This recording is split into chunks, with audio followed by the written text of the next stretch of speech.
મહેસાણાના કડી તાલુકામાં મૃતક મહિલાના નામે દસ્તાવેજ થયાનો આક્ષેપ સામે આવ્યો। વર્ષ 1991માં મૃત્યુ પામેલી પૂરીબેન પટેલના નામે વર્ષ 2026માં જમીનનો દસ્તાવેજ કરવામાં આવ્યો હોવાનો ઠાકોર સમાજે આક્ષેપ કરીને તપાસની માંગ કરી। કડી તાલુકાના ખંડમોરવા ગામની સીમમાં આવેલી ખાતા નંબર 159ની જમીનને લઈને વિવાદ સામે આવ્યો। મળતી માહિતી મુજબ વર્ષ 1971માં જમીન ઠાકોર મોહનજી માસંગજીના વારસદારોને ₹700માં મૌખિક કરારથી વેચવામાં આવી હતી। જો કે સમયે દસ્તાવેજ ન થતા જમીનના રેકોર્ડમાં પૂરીબેન પટેલનું નામ યથાવત રહ્યું। આક્ષેપ મુજબ વર્ષ 1991માં પૂરીબેન પટેલનું અવસાન થયું હોવા છતાં વર્ષ 2026માં તેમના નામે જમીનનો દસ્તાવેજ કરવામાં આવ્યો। આ મામલે પટેલ કિરણભાઈ શંકરભાઈને જમીન વેચવામાં આવી હોવાની માહિતી સામે આવી।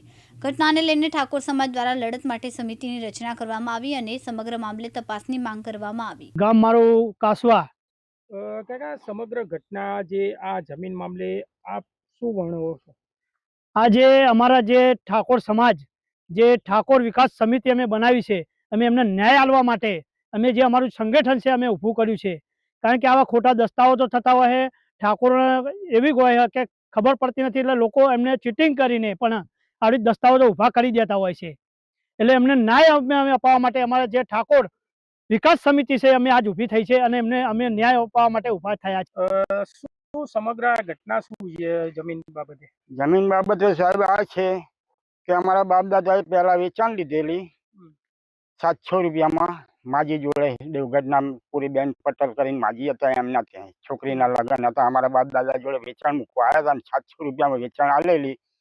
આ 65-70 વર્ષના ગારો થયો અને અત્યારે અવરું બોલે છે, ખોટા દસ્તાવેજ કરે છે। માજીને મરી ગયા 20-35 વર્ષ થયા, 30-35 વર્ષ, અને અત્યારે બીજા માજી ઉભા કરી અને ખોટા દસ્તાવેજો લે છે। કેટલા વીઘા જમીન હે કાકા? આ 3.5-4 વીઘાનો નંબર છે। આ કયું ગામ છે અને તમારી જમીન કયા સર્વે નંબરમાં છે અને કોના દ્વારા તમે લેવામાં આવી હતી અને વેચાણ થઈ અને કઈ રીતે કયો સમગ્ર મામલો શું છે? ગામ ખંડમોરવા 310 નંબર સર્વે નંબર અને ઠાકોર માનસંગજી રામસંગજીના નામે છે। પૂરીબેન ના નામે છે। હાલ તેમને ખોટા દસ્તાવેજ પુરાવા ઊભા કરીને ખોટો દસ્તાવેજ કર્યા છે। અમારા જોડે 770 વર્ષ પહેલા અમારા બાપાએ 400 રૂપિયામાં વેચાણ 700 રૂપિયામાં વેચાણ લીધેલી હતી। તે મામલતદારનો હુકમ બી અમારી જોડે છે। આ સમગ્ર ઘટના તમને કેવી રીતે ખબર પડી કે આવું થયું એમ? આ ખોટો દસ્તાવેજ કર્યો ત્યારે હું પહેલેથી મારું વિષય છે, હું 7-12 ચેક જ કરું, તેમાં નોંધ ખાંચી પડી હતી। તો મેં મારા વકીલને પૂછ્યું કે નોંધ છે નહીં પડી, તો પછી એમને જોયું કે ખોટો દસ્તાવેજ થવાનો છે। શું શું ડોક્યુમેન્ટ ડુપ્લિકેટ બનાવી અને કરવામાં આવે છે? આધાર કાર્ડ, પાન કાર્ડ, ચૂંટણી કાર્ડ, બેંકના ખોટા ચેક બી છે અને આમાં લોટરી બી ખોટી કરેલી છે। અને આ જમીન હાલ કોને દસ્તાવેજ કરેલો છે? પૂરીબેન એ મૈયત છે તો બી ખોટો દસ્તાવેજ કર્યો છે। કોના દ્વારા? પૂરીબેનના વારસદારમાં કોણ? શારદા। ઓકે, કોના દ્વારા કરવામાં આવ્યો છે દસ્તાવેજ? પૂરીબેનની 2 દીકરીઓ છે, તેમના અને તેમના 2 વારસો છે, છોકરા, તેમના વળી ખોટો દસ્તાવેજ કરવામાં આવ્યો છે। હવે તમારી માંગ શું છે? અમારી જમીન પાછી મળી જાય એ જ માંગ છે। અને ખોટો દસ્તાવેજ, ખોટા ચેક બનાવ્યા, ખોટા આધાર કાર્ડ બનાવ્યા, સબ રજિસ્ટર બી આમાં સામેલ છે। આ બાબતે કોઈ જગ્યાએ અરજી કરી હોય એવી તમે હવે? બધી જગ્યાએ અમે અરજી કરી દીધી છે। પોલીસ સ્ટેશનમાં કઈ કઈ જગ્યાએ કરી અરજી? એસપી ઓફિસ, કલેક્ટર ઓફિસ, નાયબ મુખ્યમંત્રી। મારું ગામ છે સાહેબ સેદરડી। આ જમીન મામલે સમગ્ર શું છે? અમે સાહેબ એક સમાજના જાગૃત આગેવાન તરીકે આજે ગુજરાતમાંથી ઠાકોર સમાજ સમગ્ર આ જે ખેડૂતનો જે દસ્તાવેજ બોગસ થયો છે એમની સાથે છીએ।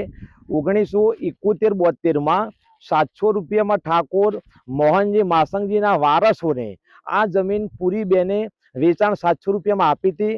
એમાં કૃષિ પંચનો હુકમ પણ અમારી પાસે છે, પણ જે તે સમયે અમારી અજ્ઞાનતાને લીધે ખેડૂતને એ જે તે દસ્તાવેજ અમે નહોતો કર્યો અને એના લીધે પૂરીબેનનું નામ ચાલતું હતું। તો પૂરીબેને 1991માં પૂરીબેન મૈયત થયા અને તેમ છતાં પણ 1 મહિના અગાઉ એનો પૂરીબેનનો બોગસ દસ્તાવેજ થયો. તો લેનારા પણ બે વ્યક્તિ જે છે, બે સાક્ષી છે, એમાં તમામે તમામ લોકો ખોટા છે અને સંડોવાલાયા છે. પાન કાર્ડ એમનું ખોટું બન્યું, આધાર કાર્ડ એમનું ખોટું બન્યું, એમના બેંકના જે ચેક છે એ પણ ખોટા આપ્યા. અને એ જ દસ્તાવેજ કર્યા પછી અમને જ્યારે ખબર પડી, સમગ્ર માહિતી એમને ખબર પડી, તો મહિના પછી એમને હવળ 13 તારીખે દસ્તાવેજ પાસો કર્યો. જો પૂરીબેનના બે વારસ અંદર નહીં બતાવે દસ્તાવેજમાં, તો પૂરીબેનના બે વારસ ક્યાંથી આવ્યા? અને પૂરીબેનના વારસોએ પૈસા નથી લીધા 50 લાખ, તો 50 લાખ પાછા કેમ આપવા પડ્યા? એ પણ અમે ખરેખર જે દસ્તાવેજ રિટર્ન કર્યો એમાં આની સમગ્ર માહિતી, સાચી માહિતી અમને જાણવા મળી કે જો દસ્તાવેજ તમે પહેલો કર્યો બોગસ છે, એ સાબિત એમને જે દસ્તાવેજ પાસો કર્યો એના દ્વારા સાબિત થાય છે. કેટલી જમીન છે અહીંયા? અહીંયા જમીન સાહેબ 4 વીઘા છે અને એક બીજો પણ સર્વે નંબર આની અંદર 308 છે, એ પણ 22 ગુંઠા અંદર છે. તો બંનેનો દસ્તાવેજ બોગસ થયો છે. એક જ ખાતું હોવાના કારણે બંને દસ્તાવેજ આમાં ખોટા પુરાવા ઉભા કરી અને સમગ્ર એક લેનારા પટેલ બિપિનચંદ્ર ડાયાભાઈ થોરના છે અને બીજા લેનારા પટેલ વિષ્ણુભાઈ શંકરભાઈ એ ચુવાડા કરવાના છે અને બે સાક્ષી પણ આમાં સામેલ છે. તો બધાને ખોટું ષડયંત્ર રચી અને આ બોગસ દસ્તાવેજ ઉભો કર્યો અને દસ્તાવેજ કર્યો છે. તો અમારી સમાજ તરીકેની, ઠાકોર સમાજ તરીકેની, જાગૃત નાગરિક તરીકેની આની અમારી માંગ એક જ છે કે આ જમીનનો દસ્તાવેજ પાસો કરવામાં આવે અને આનો ખેડૂતને, અમારા જે અભણ ખેડૂત છે એને સમગ્ર ન્યાય મળવો જોઈએ એવી અમારી માંગ છે. અનુપસિંહ ચાવડા, દિવ્યાંગ ન્યૂઝ, મહેસાણા.